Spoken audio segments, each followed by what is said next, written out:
In this series, we're going to look at measuring. This will be conducted under the Australian and New Zealand Standard of Measuring.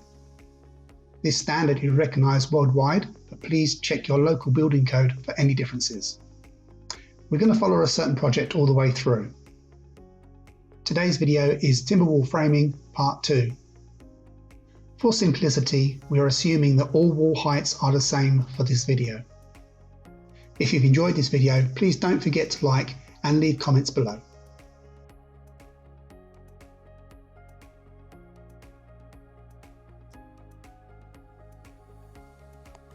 So now we need to look at the jack studs. So the jack studs are the studs that go within the opening. So we've got the opening here, and it's the stud that's at the bottom and at the top within that opening. So we'll have one here, we'll have one there, we've got one here, we've got one there, and so on. It'll carry on. And again, they'll follow the same as the ordinary studs at 600 centres. So we can mark them up on here as we go along. So we'll start with bedroom 1, and we're going to look at the W1. So it'll be from here to here. So 1.8 at 0.6, and it's the top one, because this doorway will obviously sit on the bottom plate, so there'll be nothing at the bottom. So there'll only be a jack stud at the top of this because this goes from the floor to 2.3 high, and we just need to allow the extra 100 mil. So we've allowed the extra 100 mil there. So we just applied it in with here. So we're going to do a round up. So you got the 1.8 divided by the 0.6, and that gives you the number. And we're going to times it by 0.1. And the next one will be this window here. And we know that the window itself is 800 deep. So all we do is take 800 mil away from the full length of the wall, which is at 2.4, which gives us 1.6. So we've got the width, which is 1.8. We divide it by 0.6, and we times that number by 1.6, giving 4.8. And we've also got the opening for the wardrobe as well along here. So it's only within the opening areas. So we're going to assume between the lintel and the top of the frame is 300 mil. So 2.3 divided by 0.6 times 0.3. And lastly, we've got the opening here for the doorway. So the opening is 0.76 divided by 0.6, and again it's 300, but we're going to assume it because we know that the door is 2.1 high, so we're going to assume it's going to be 0.3 high. And that gives you the total. So then we move over to the kitchen, living room and hall. So we've got the one across here at 1.8. So we've got the 1.8 divided by 0.6. And again, because it's only 800 high, the difference between 2.4 and 800 is 1.6. So we apply the 1.6, giving us our total amount of meters that are required. And then we've got the bigger window across here. So we've got a 2.7 divided by 0.6, and just 100 mil at the top because the actual window is 2.3 meters.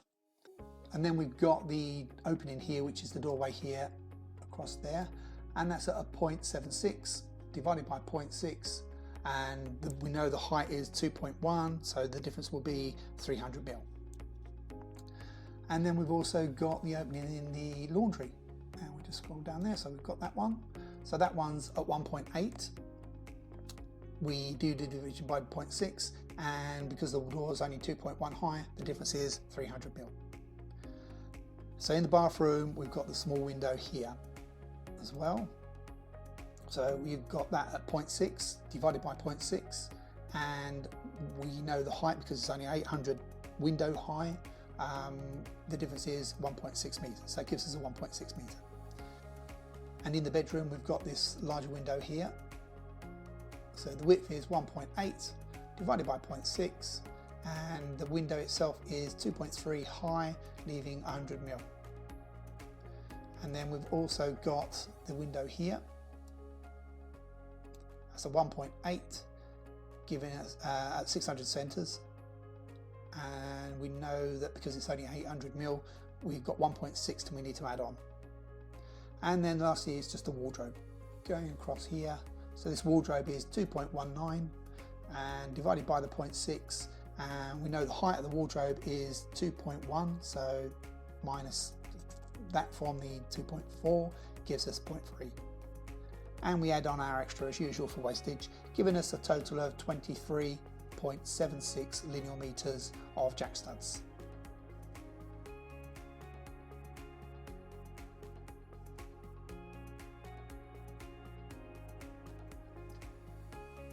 So now we're going to be looking at the timber nogs or dwangs.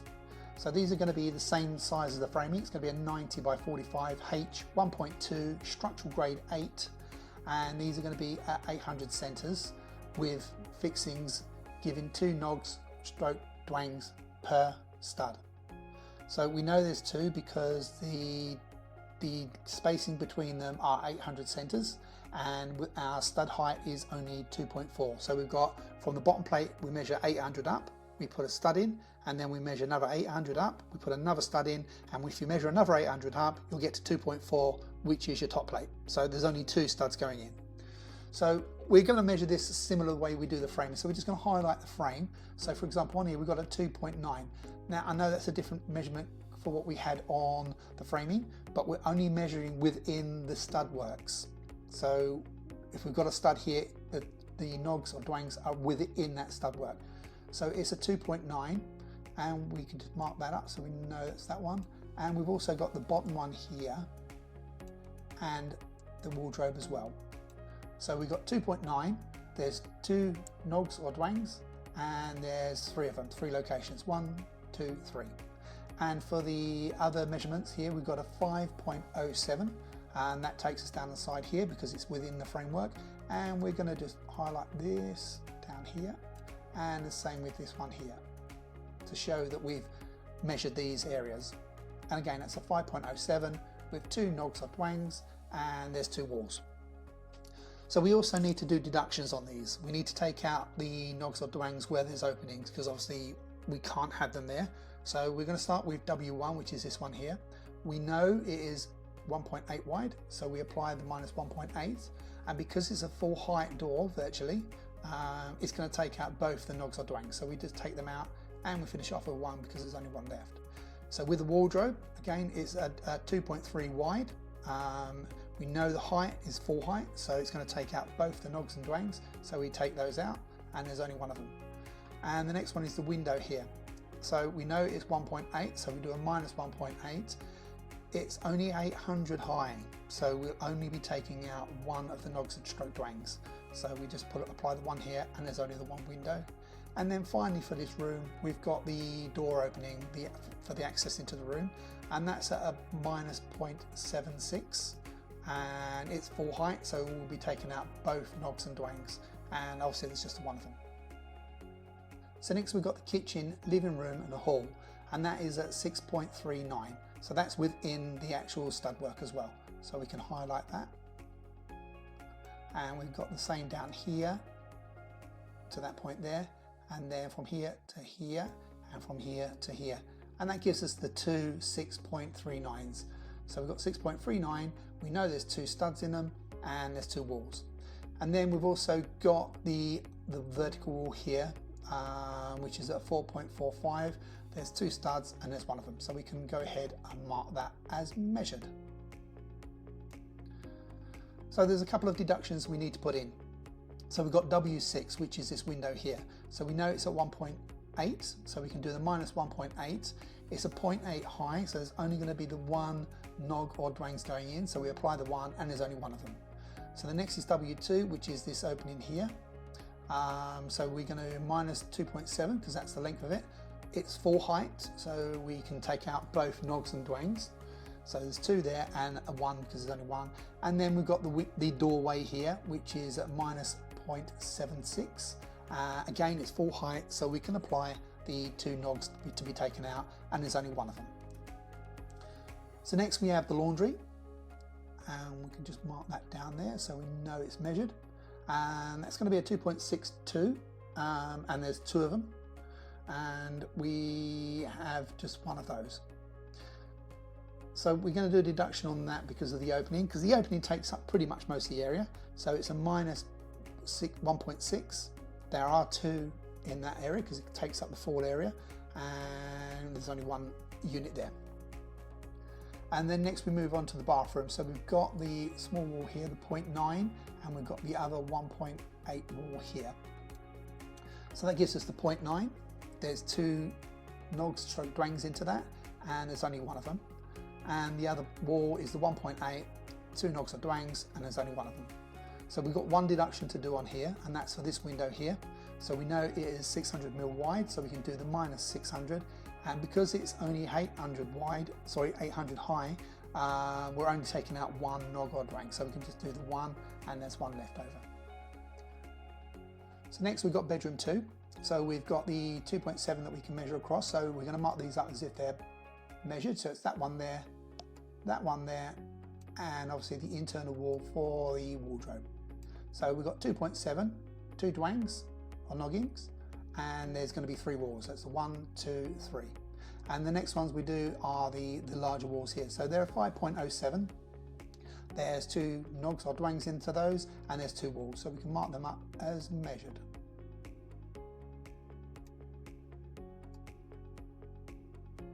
Now, obviously we've got some deductions to make here. So we've got a 1.8 here, and we can apply this by the minus 1.8. It's a full height door, so we can take out both nogs or dwangs, and there's only one of them. The next one is a 1.8 window, and it's only 800 deep, so we can apply the minus 1.8, and because it's only 800, we're only taking out 1 nog or dwang, and there's only one of them. And the next one is the wardrobe door. So this one is minus 2.19, and there's going to be, because it's full height, there's going to be 2 nogs of dwangs, and there's also just the one of them. Plus we had our 10% wastage on at 8.34, giving us a total of 91.78 linear meters of nogs and dwangs.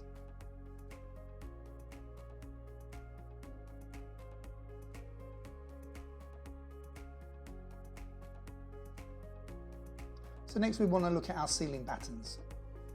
So we've got 70 by 45 H1.2 SG8 timber ceiling battens at 400 centres.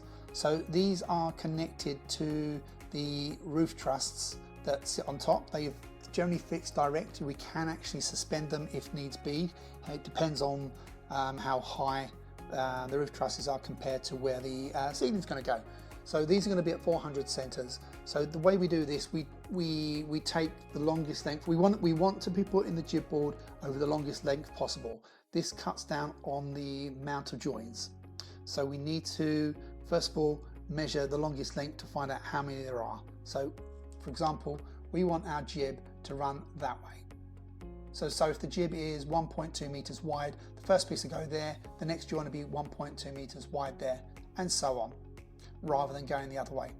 So we take this total measure here of 5.25, we divide it by 400, which gives us a number of timber battens that which we need, and then we times it by the length. So in this case it'll be 2.9. So it's 5.25 divided by 0.4 times 2.9, which gives us 40.6.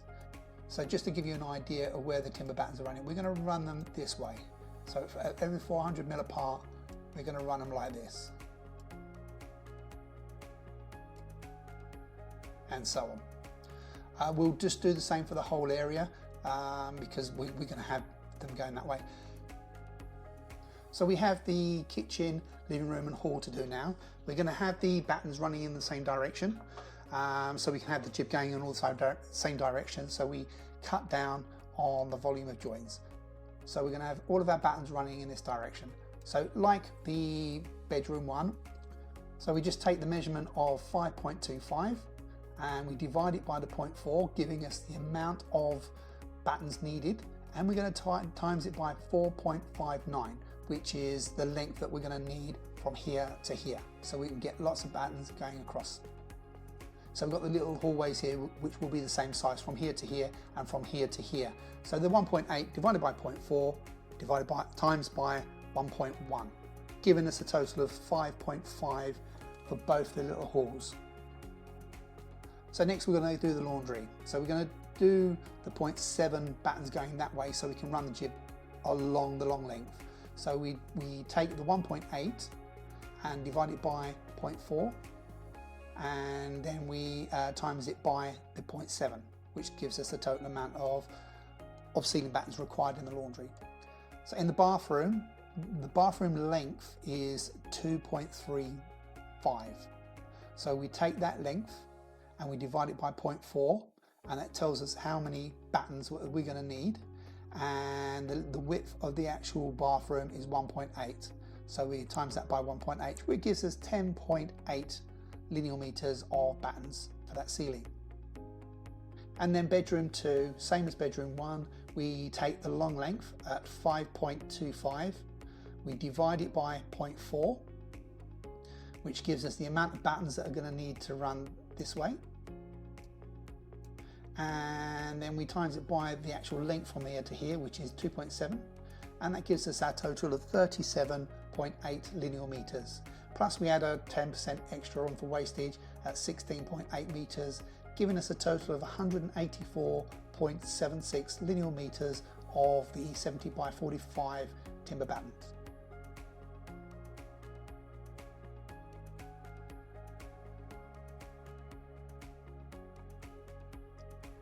So next we look at the timber lintels. So the lintel goes above all the openings. So the bigger the opening, the bigger the lintel will be.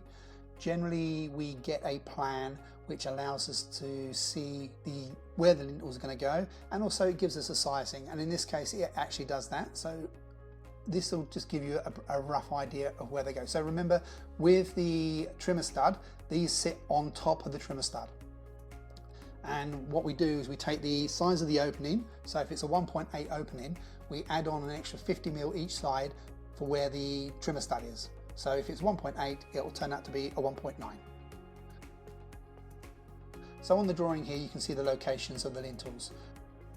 So we're going to start off with the type G lintel. This is a 240 mil thick by 90 mil wide lintel. So the 90 mil is the same width of the stud framing, so it sits in lieu with the stud framing, so it's all in line, so we can put the cladding on either side of it.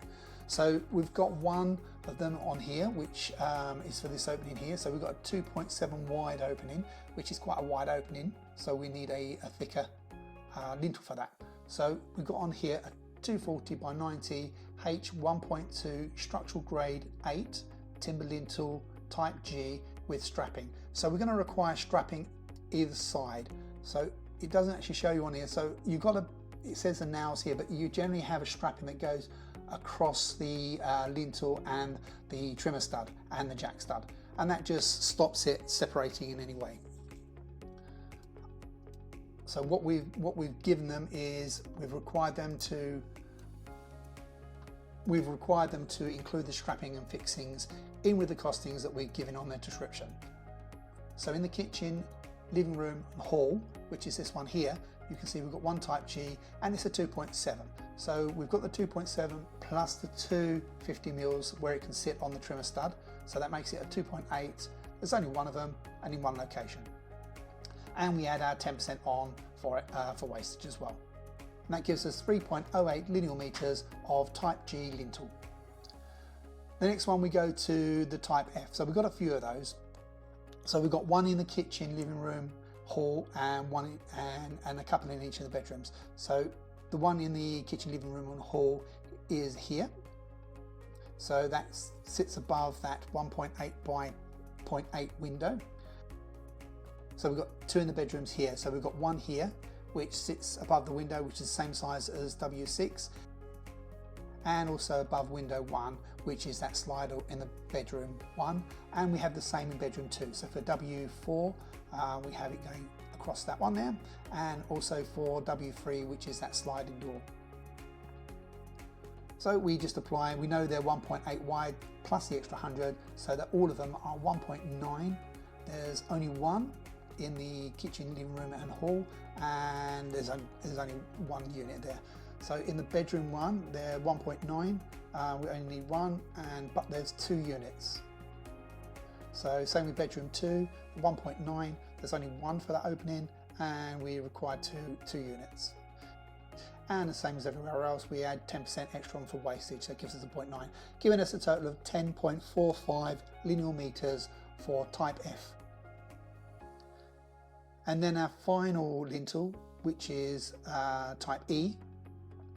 There's only one of these, and that's in the bathroom, and that goes above the 600 by 800 window. So the window is only 600 wide, so we'll only need a 700mm wide lintel. There's only one lintel going in there, and there's only the one unit, giving us 0.77 linear meters for type E.